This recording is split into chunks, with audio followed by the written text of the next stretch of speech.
My guest today is Fabian. Fabian is one of the co-founders at Illuminodes, building tools to help people take back control of their sovereign identity and data in the new digital era.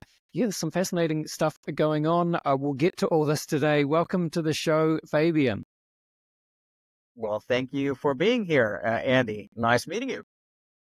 Nice meeting you too. Pleasure to have you here. Let's do what we do at the beginning of the show. It would be super cool if you could please introduce yourself. I'd love to hear some of your personal and professional backstory. Or what have you been doing in the lead up to co-founding Illuminodes, and of course, ending up in El Salvador, which is where you're based. So I think that is part of the story. Yeah, take it away, my man. Okay, cool. I'm originally from the Netherlands, and been in the IT game for a long time. Sort of diverted back into mechanical engineering, but then got back to IT because that's sort of where my love is, if you want to call it anything. And moved to Australia probably about close to 28 years ago now. And again, worked in the IT industry in Australia, and started a company there as well, software company, and still going over there. But obviously made me realize that,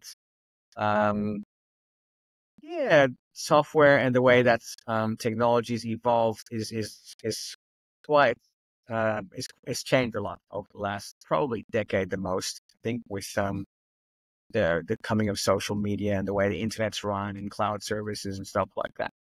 And because I've always been sort of like about, freedom and sovereignty and self-sovereignty, and again, being in that technology space, seeing it firsthand as to where it evolved to, started to realize that things weren't as secure as they were anymore. And being a Bitcoin on top of that, loving the idea of self-sovereignty, separating money from states. When things like the blockchain came along, I then sort of said, okay, we need to do something about this. We need to do something within this health space because that's where I was already working. And came to El Salvador probably about a year and a half ago now because of all the crazy stuff that's happening over here. You probably heard a little bit about it. So I always say that I feel that El Salvador is the epicenter of the new technological and financial global paradigm. I think there's so much happening here in this big shift that's happening in the world that we can all sort of feel. And I thought, let's go over here, see what's happening, see if it's true. And it seems to be. And as a result of my background, of the Bitcoin background, the freedom background, seeing what's actually happening in the space, in the technology space, I decided to do something with it and founded Illuminodes, and found a local partner, founder here, Salvadoran partner, and we've started building and slowly growing our team and getting into projects. And one of the big ones is obviously with the local hospital here. So yeah, that's sort of the story. All right. Well, let's start with that then, Fabian, and we'll I'm fascinated to hear a little bit more about what is going on the ground in El Salvador and how you found it after living there for a little while now. But let's start with what you're doing with Illuminodes. And this, you mentioned a local hospital group. So this is fascinating. So maybe just give us a quick background as to what you're trying to do with Illuminodes, and then what the trial that you guys are now underway with on the ground in El Salvador. So I guess, and we've all felt it over the last few years. I mean, I think probably most people in the world now in the last 5-6 years feel that our online identities. I often say that we sort of live in a hybrid sort of environment where, part of our existence is in the physical world, but a big part of our existence now is also in the digital world. Is that part of our identities in that digital world have sort of been a little bit, I guess, we're sort of being held to ransom in a way. We do not have the freedom and the control over our identities that we have in the digital world as we have in the physical world. I often say you can't just walk away in the digital world because you're stuck there and you don't have control over your identity, and you certainly don't have control over your digital data or your digital property, if you want anything. And that's become very, very apparent for many, many people, I guess, in the last, I said, 5-6 years, with all the changes in the world and health situations in the world.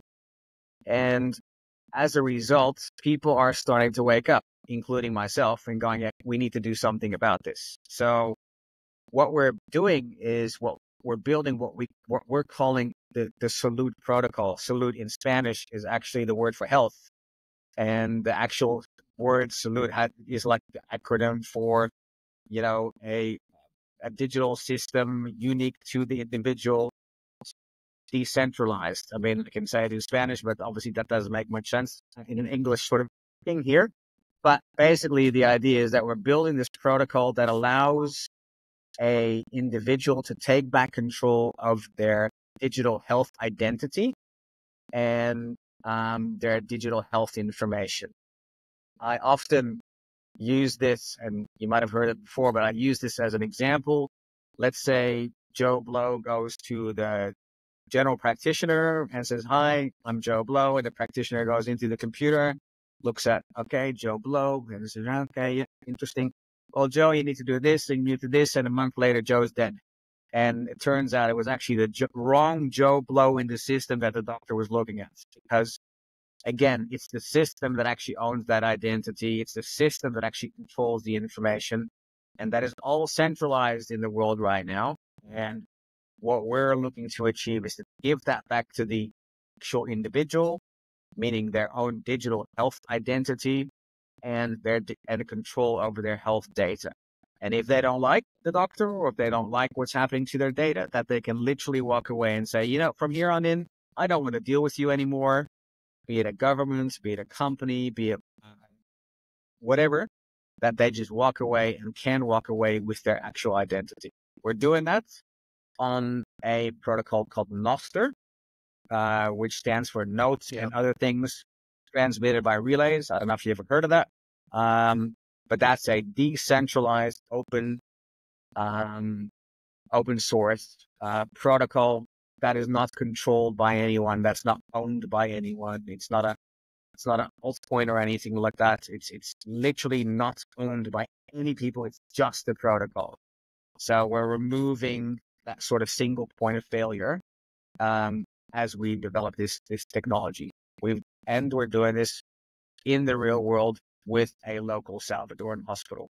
Does that explain it? It does, Fabian. It explains it well. So, yeah, great summary of the initiative. And yeah, it is a real problem, in most countries around the world, I imagine, just, for individuals to even have access to, the kind of the different silos of their health data, or the kind of the interactions that they've had with, various components of the medical machinery throughout their life journey.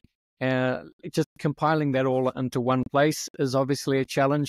Having access to that is obviously a challenge. And of course, keeping that data safe and secure is a challenge as well. So those are kind of the three different problems, I suppose. And you're trying to slowly come up with a solution to that, Fabian? Yeah, I mean, I think you heard the stories about, some big company has just sold $400 million worth of your data. You go like, okay, well, first of all, it's my data. And how do they have the right to do that? Well, that's the way the system works right now. We have no say over that, and we have no control over that. And, the other stories are like, I have come across a lot of stories now because obviously exposed to it and people tell me these stories, but where a guy comes into the radiology office, he just had some tests done, and comes back a few days later, says, "I'd like to have my results," and they literally say, "No, you can't have your own results." I'm going, that's a weird world, that you can literally not have your own insides or the images of your own insides because they belong to you, right? Is what I would say. And yeah, now if that's part of a systematic flaw or a deliberate flaw, I don't really care, to be perfectly honest. But the way that the system is working right now is that we just don't have any control over it. And that's what we're trying to bring back. And I believe that's the only way to do that properly, is to have some sort of technology that, as I said, does not have a single point of failure. As I said, if you take what, say, Elon Musk is doing right now with Twitter, it's awesome. It is great. It is, exposing things and opening up things. But as you can see, he's still a single point of failure. If the Brazilian government doesn't like him, they even shut down their space stuff, right? So, so you need to remove single points of failure, I believe, to really gain control again. Yeah, and I guess it really comes down to what you were talking about before, Fabian, and that it's this idea of a sovereign individual, right? So, that can mean a lot of different things, but, one of the core aspects of being a sovereign individual is, having complete access to your money or your digital assets, rather than having them in a bank. Because if you just have, fiat currency in a bank, that fiat currency isn't really yours. It's just, zeros and ones in a bank. And say you have a large amount of capital in a bank, good luck trying to go and get that just within, a couple of hours notice or 24 hours notice. Bank won't let you do it. And they suddenly want to know what you're doing with your money. Why do you want to withdraw all this money, Mr. X? What are you going to do with it? So banks kind of have this control, same way that, as you talked about, Fabian, when you go and get some radiology or even a blood test, you're getting a blood test because you want to kind of keep on top of, your own bodily metrics, but you need to, if you want to do that yourself, and sometimes, being a part of it, being a sovereign individual is educating yourself perhaps better than, some of these GPs today who don't have the time and attention to really dedicate to your own personal history. So it's up to the individual to do that if you really want to be sovereign. But then, of course, you have to check the box when you're getting the blood test and say, oh, actually, I want a copy of this for my records as well. And they kind of look at you funny, like, why do you want this? These are for your doctor, not you. So it's all kind of part of the same thing. But yeah, to tell us a little bit more about the hospital that you're working with in El Salvador. How did that process go in terms of, engaging with them and getting them on board? And what is the view of, I suppose, whoever runs that hospital? They're open to these kind of things, Fabian? Yeah, so obviously El Salvador is going through a major change. And I mean, I believe that if a government or a president or whatever has basically says, I'm giving away the power of the money to the people, that is sort of a bit of a mindset as to what this country is about, right? So that in its first thing is like giving away power to the people with money. That's a big thing. So you can sort of say, okay, well, this country is open to the idea of giving back control to the people, giving ownership control to the people. And what we did is we were fortunate enough to, through our network, to come across this hospital. Been around since the 80s, probably one of the well-known hospitals in El Salvador, but they've always been very open to innovation and new ideas and new things. Through that network, and through the fact that we felt, okay, we know the technology, we've got the back end, architectures and all the kind of stuff basically ready to go. It is now about taking this technology, this Nostr-based technology, and connecting that into the real world, because it's wonderful to have social media on Nostr and all these other things on Nostr, but when you actually deal with patients and doctors and hospitals and stuff like that, that's a different story than just some online application that you're dealing with.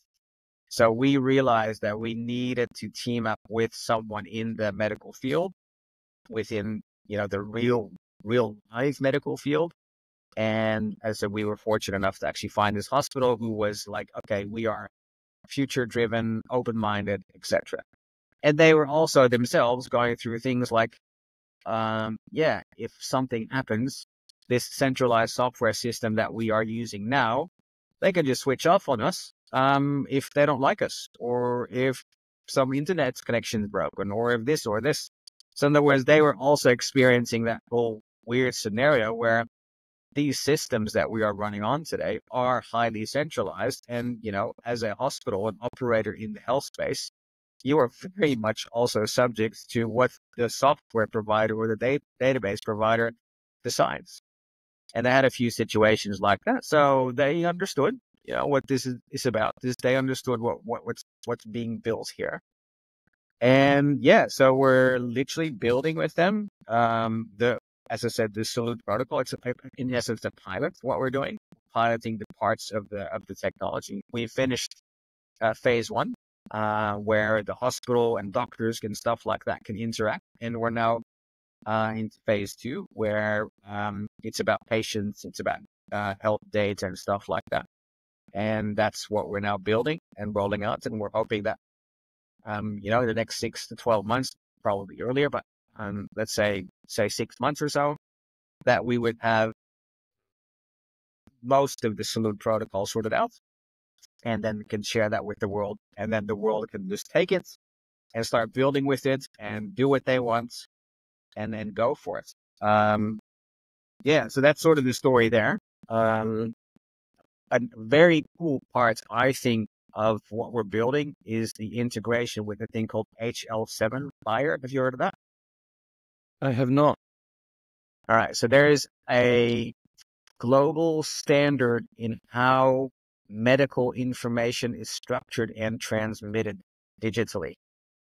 And that's called the HL7 FHIR standard. And many, many medical organizations around the world, software companies, you name it, they actually use this sort of guide, I guess, if you want to call it anything, to transmit medical information. And we're integrating that into the Salute protocol. As a result, what that means is that we're actually lifting, say, a country like here, where things are very manual still. We're lifting them up into this new sort of global messaging, health messaging standard in a very simple and very cheap way. So they can, in essence, operate at the same level of data standards, medical data standards, as a US or European sort of organization does, in a very, very simple and very, very cheap way. So we're lifting these countries up to the same level, and they can even probably get a little bit higher because they're now in this new, decentralized way of actually interacting data. So anyway, that's the story. Explain just a little bit, Fabian, in terms of how it would work from, like, I guess, a user point of view. Like, how does the, just even in, whether it's in the trial or if, the program rolls out longer term, and how would what does the user have to do in terms of, setting up their own access to their data, and then being able to access that again? What do they need to do, and how much, I guess, technical savvy do they need to have in terms of being able to use Nostr, etc.? Which is a great question, because obviously that is the whole idea behind doing the real world sort of parts of this whole project. The way that we're developing this and the way that we're building this is in such a way where it's as simple as using Facebook or WhatsApp or whatever it is. So literally, you can imagine that a patient goes to the hospital. And the hospital said, oh, okay, we'll need to do a blood test, blah, blah, blah, and this and stuff. And part of our process to download this app on your phone. You download the app on your phone, and the app is very self-explanatory and also does everything very logically for you. So for the patient, it's a no-brainer. It's like, stuff that you're used to with, today's technology. But what they don't know in the background is that all of a sudden they actually have a health identity that is theirs and health information that they can control, etc. And then through the app, you can reach out to them and say, hey, by the way, we need to have some of your information. Can you please release that? And then you go that again through the app and stuff like that. So the way we're deploying this and the way they're developing this is as a sort of like I don't even know that I'm doing this sort of thing, right? So it's very much about non-intrusive, very simple, just part of a standard process, etc. And I think that's the way to do it. And then people start to realize over time, hey, I actually have control over this. I do this. And then that's the way to bring it further. Because once you start thinking about it, so you go, okay, hold on. Now there is people that actually have control over their data, over their own health data. Now people actually have to release their own health data. Now we can actually say, okay, hey, the data that is now going through this whole Salute protocol is actually real, because it is not someone that just made up some data here and there, or some database or some Excel spreadsheet where they put some lines. So this is actual data that has been released by the individual, verified by the individual. So all of a sudden what we're having is this whole, bank of data that's out there and that's available out there, which is all true, which is all real, which is all something that we've never experienced. I don't know what you think, but my guess is that data out there and specific health data, error margin 10, 15% of how true it is versus what they say. Yeah, well, I think it's a powerful idea, Fabian. I think, I can imagine, a little bit further down the line, if you just create a nice, simple app on top of all this, which is exactly what you're doing, which makes it super easy for people to just, access their data or upload new data, whatever it is. But then if you integrate, like maybe like an open source large language model that is trained on health data sets effectively, and then people can effectively talk to their own private AI about their health markers and just get a much more comprehensive insight into what is going on with them, and certainly early warnings as to when they might think of seeking professional help for a potential issue that is coming up, things like that. I didn't think of that, but I love the idea, and I think what you've just done is shown what we're looking to achieve. So once this thing is out there and people are starting to deploy on this thing, again, it's all open source, right? It's going to be open source. So, and people can take that Salute protocol aspect, and then someone like you can come along and say, oh, that's interesting. I think we can build an application that allows them to, have an ongoing sort of self-aware, health situation. And yeah, I love it. So that's the idea. People start to build other ideas that I haven't even thought of on top of this technology, and go for it. I mean, that's what the free market is about, right? Absolutely. And I mean, I say that just because that's what people are doing already. I do it with ChatGPT, just in terms of my fitness goals and, calories and blood test results, things like that. It's often better at analyzing those than, spending your 10 rushed minutes with your GP, But yeah, well, I'd love to just talk widely, Fabian. I said we would at the beginning of the show, just about, kind of your experience in terms of moving to El Salvador as, part of that, I guess, wave of tech entrepreneurs who have been attracted to move to El Salvador to explore, what's going on with Bitcoin, and I guess the wider technological, social, and economic changes that are sweeping through the region. So, yeah, just interested in your experiences and perspectives. I think, like I said, I do think this is the epicenter of the next paradigm. It's so obvious that they are open to new ideas here. Um, the amount of people that I talk to and the readiness of people, be it in the private sector or in the government sector, to actually engage is amazing. Is amazingly high, and all about come and work with us, do stuff. Let's see if we can make it happen. It's awesome. It is. Having been Dutch and having been in Australia and having also had the experience with software industry over there, it is totally different. I can tell you, the it's just fun. I mean, it's so much fun here, because that you're achieving things, they're actually moving forward. And yeah, I think El Salvador is very clear with what they want to do. They literally want to become a technology hub, and a finance hub, and they are literally paving the way to allow for that to happen.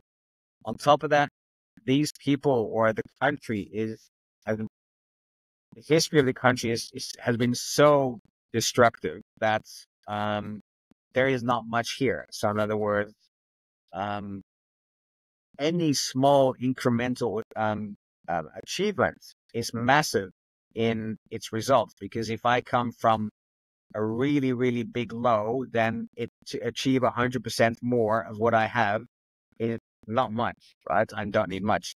If I'm already operating at a 90% scenario and I need to achieve another 100%, I have to put another 90% on top. But if I'm only achieving just 1% and I'm making it 2% of gain, that is 100% already. So we're seeing that in the hope of people, the excitement of people. We're seeing that in the people that I'm actually working with, that say, "Oh, cool, new technology. Let's work on that." Yeah. So this country is definitely open arms. The people are open armed. They're all very, very hopeful, looking forward to an awesome future. And yeah, that is very, very different to where I came from. I can tell you that's very different to where I came from. Yeah. What about we've heard so much about President Bukele's adoption of Bitcoin as legal tender and the efforts to begin to integrate Bitcoin into different parts of El Salvador. And look, very much understand that is, a bold, a brave, and difficult undertaking, especially if, you're essentially the first nation state to do that. So of course it's going to be a slow process with lots of ups and downs, but yeah, like what do you see in terms of how that's rolling out and, kind of actual usage of Bitcoin in El Salvador? Look, I mean, I would have loved it for it to be faster. But that's reality. As you said, you can't just go from one to the other overnight. And it's going to take time. What we are seeing, though, is a lot of programs, a lot of education programs in school, in business and stuff like that, where all this education is actually coming through, where you can see that, hey, teachers are being taught to teach a bit with Bitcoin, and students are being taught about Bitcoin transactions and what does Bitcoin mean, what does it mean to have Bitcoin as a money, etc. I think so. El Salvador is in sort of a really interesting situation, because they've actually got the US dollar on the one side, which is the biggest global fiat currency out there. So everyone is using it. And on the other side, they have the biggest decentralized currency, which is Bitcoin. So in other words, as the world moves from one to the other, they are perfectly in the middle, right? So in other words, we can move everything from the US dollar into Bitcoin as time moves on. So, yeah, so as I said, and there's different programs coming out and different technologies coming out. I think there's also things like legalities that need to be adjusted. I mean, things like having Bitcoin used to pay for things in a shop. There used to be a limit to how much you could actually spend in this country without actually having to show IDs and stuff like that. That's also things that they've changed. So in other words, you don't have to do that anymore. But people need to start understanding that. People need to start learning that. So yeah, these things are rolling out, and yeah, so it's taken its time. And like you said, it's the first country in the world, so it will take its time. And remember too, there are also big entities out there that actually trying to stop this as well, because they don't like the idea of having a decentralized currency. So yeah, so it's an interesting balance, but there's definitely a lot of progress. And for myself, I would say that 50, 60, 70% of my transactions are in Bitcoin. So yeah, I use it on a daily basis. And it's sort of even funny when you come across people that go, oh, this is the first time I actually use my special, Lightning wallets. And I'm going, this is just, hey, it's nothing exciting, but hey, you have to start somewhere. So I get it.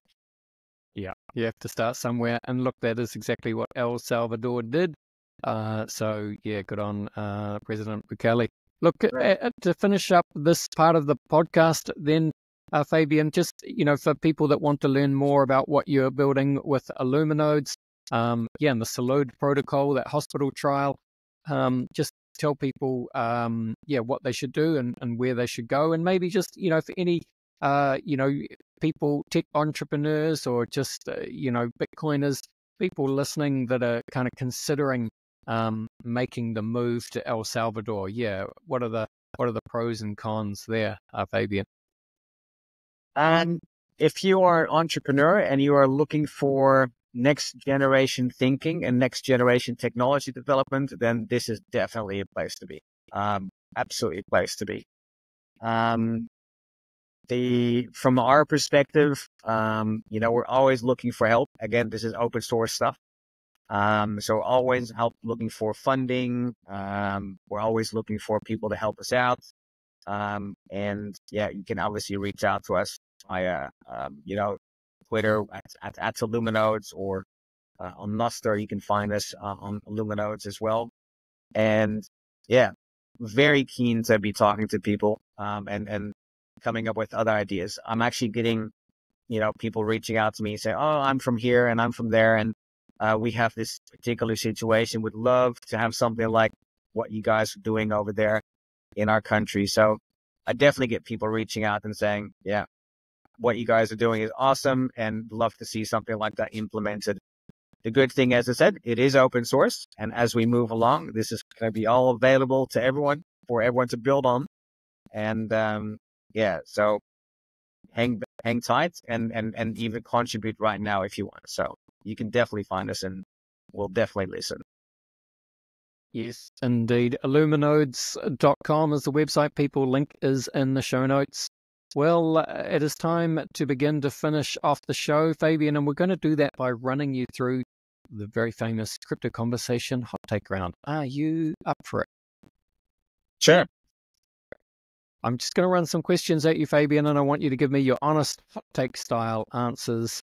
Question 1 for you is, where would you say that you sit on the Bitcoin maximalist to multi-chain opportunist spectrum? I sit on the world is a free market. Yeah, very well said. All right. Well, what would you say is your firmest conviction crypto opinion, Fabian? Firmest conviction.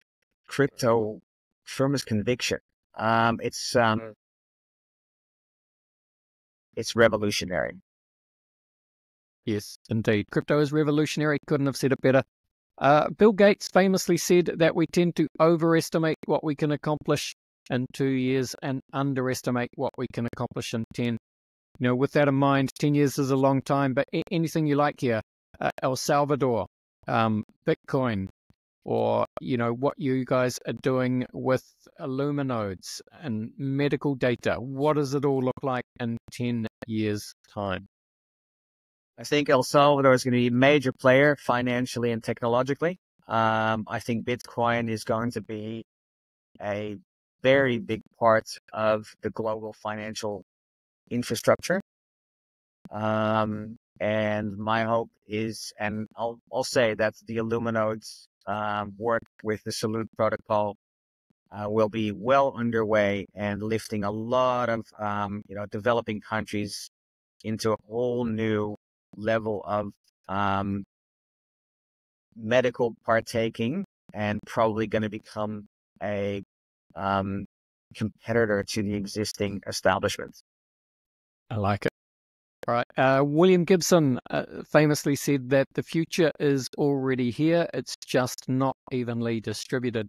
With that in mind, Fabian, can you think of an example of the future being here right now, but most people aren't aware of it?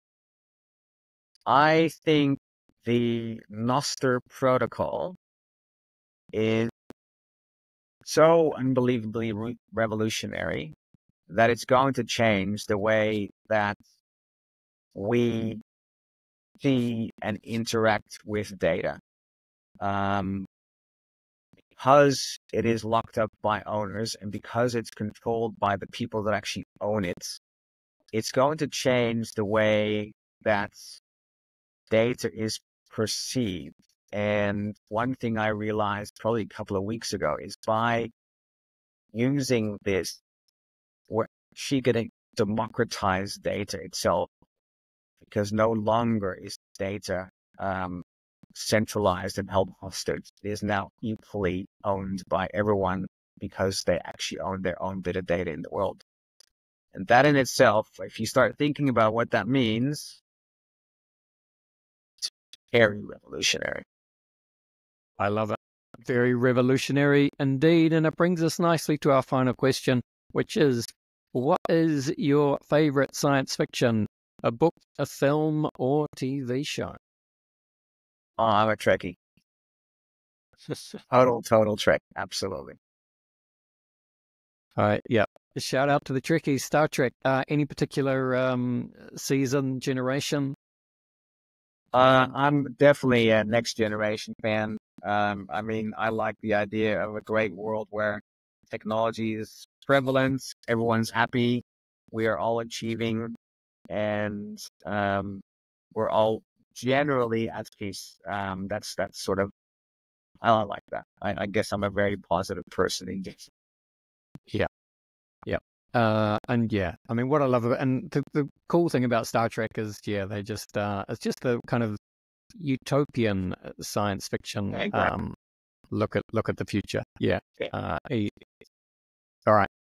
I like that, Fabian. It's a nice place to finish the show. And look, take us out just by, again, sharing your websites. And if you're on X or anywhere else you like to hang out online, yeah, what's your profile? Yeah, so you can find us on the web, illuminodes.com. You can find us on X at Illuminodes as well. And of course, you can find us on Nostr also at Illuminodes. And again, we're always open to learning, people reaching out, because we're trying to make a major difference in the world. And yeah, if you want to join us and if you want to join this sort of revolution, then by all means, come and join us. Awesome. And is that a surfboard behind you? You off to the beach? You do a bit of surfing in El Salvador? El Salvador is known for surfing as well. So yes, they are surfboards. And they are for surfing, and we should be out there more. But yes, definitely, that's one of the things that we took with us because we couldn't leave that home. I like it. All right. See you down the beach. Thank you, Fabian. All the best, and bye for now. Cheers.